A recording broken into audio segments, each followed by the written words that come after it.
Hello and welcome. আসসালামু আলাইকুম, সবাইকে স্বাগতম জানাচ্ছি। এই ক্লাসে আমরা জানব সমাজ কি বা সমাজ কাকে বলে সেই সম্পর্কে। সমাজ সমাজ হচ্ছে একটি ব্যবস্থা যেখানে একাধিক চরিত্র একত্রে কিছু নিয়ম কানুন প্রতিষ্ঠা করে বসবাসের উপযোগী পরিবেশ গড়ে তোলে।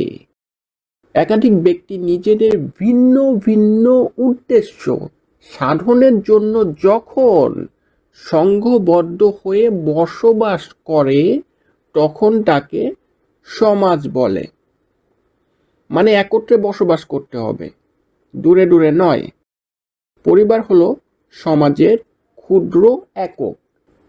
সমাজবিজ্ঞানী জিসবার্গের মতে সমাজ হলো সামাজিক সম্পর্কের একটি বন্ধন যার দ্বারা প্রত্যেকেই প্রত্যেকের সাথে পরস্পর সংযুক্ত থাকে।